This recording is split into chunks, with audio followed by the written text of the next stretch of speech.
आज के दिन बाबा साहब भीमराव अंबेडकर जी ने आज अपनी सांसारिक यात्रा पूरी की थी। उनसे जैसे कि हमें सभी को प्रेरणा मिलती है कि वो 36 बरादरी के लिए, गरीब कमेरे के लिए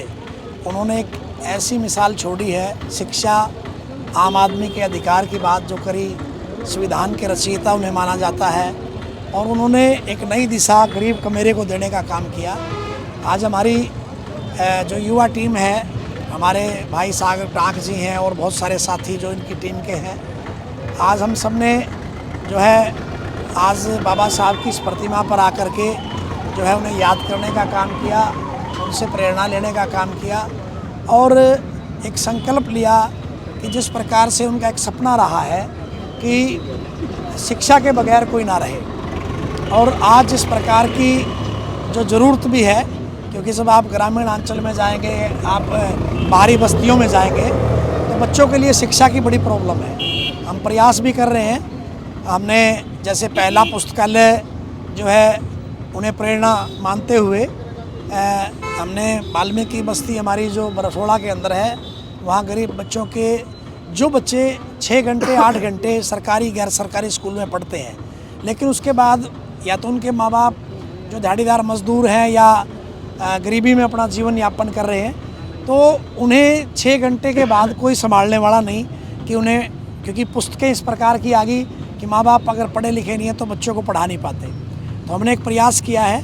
कि हम लोग हर वार्ड और हर गांव में कम से कम इस प्रकार की कोशिश करें। मैं आपके माध्यम से हर गांव के युवाओं तक ये वीडियो जब जाए तो वो एक फ़ैसला भी कर लें, अगर उन्हें मेरी कहीं ज़रूरत हो शिक्षा के लिए, राजनीति से ऊपर उठ करके हमें एक प्रयास करना चाहिए। क्योंकि मेरा ये मानना है कि जैसे बरसोड़ा में हमने एक पुस्तकालय की कोशिश करी है, वहाँ मैं देखता हूँ कि बच्चे खुश होकर के जाते हैं पढ़ने। तो अगर एक बच्चा भी वहाँ से कोई अच्छी पोस्ट पे निकल गया, एक बच्चा भी कोई जो है किसी अन्य जगह पर भी, कहीं पर भी, कोई ज़रूरी नहीं कि वो सिर्फ नौकरी करे, बहुत सारे आगे बढ़ने के जो है शिक्षा के माध्यम से ही जो है सरोकार होते हैं। तो हमारा प्रयास है और आज भी हम संकल्प लेते हैं, नौजवान साथी मेरे साथ खड़े हैं, मैं इन्हें भी खास तौर पर कह रहा हूँ कि गली मोहल्ले में जहाँ ज़रूरत हो, कोई ज़रूरतमंद छात्र हो, कोई ज़रूरतमंद छात्रा हो, हमारी बहन बेटी हो, जिसको पैसे के अभाव में अगर शिक्षा में कोई भी दिक्कत आ रही हो, तो मैं कहता हूँ कि हमारे संगठन से ज़रूर वो संपर्क करे। और एक प्रयास और हम लोग करने जा रहे हैं, जैसे कि हमारी बेटियों के लिए मेरा एक प्रयास है, बहनों के लिए एक प्रयास है, हमारे नौजवान भाइयों के लिए एक प्रयास है, जो आज कोचिंग लेने के लिए अपने गांव से या अपने क्षेत्र से नहीं आ पाते,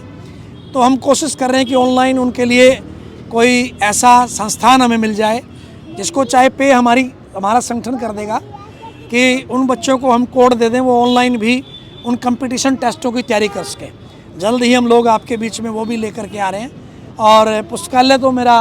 ख़ास तौर पर मैं बाबा साहब के इस प्रांगण में खड़ा होकर, इस जगह पर खड़ा होकर के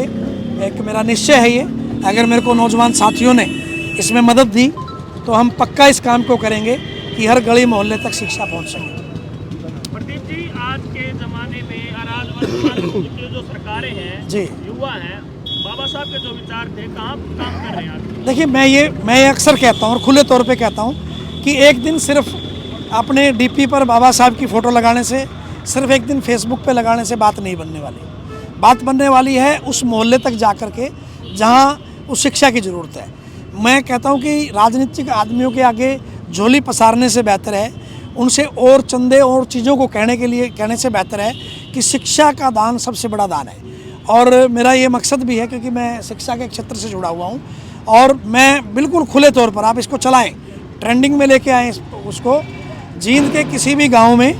वार्ड में अगर कुछ नौजवान आगे आ सकते हैं, लाख लगे 2 लाख लगे, जितना भी लगेगा, हमारा संगठन प्रयास करेगा कि वहाँ उन बच्चों के लिए, अच्छी शिक्षा के लिए हम एक जो है ना एक ऐसी सिस्टम मुहैया करा देंगे जिसमें वो 6 घंटे 2 घंटे जो बाहर पढ़ के आते हैं, स्कूल में पढ़ के आते हैं, 2 घंटे 2.5 घंटे अगर वो पढ़ लेंगे तो एक अच्छा मुकाम हासिल कर सकते हैं।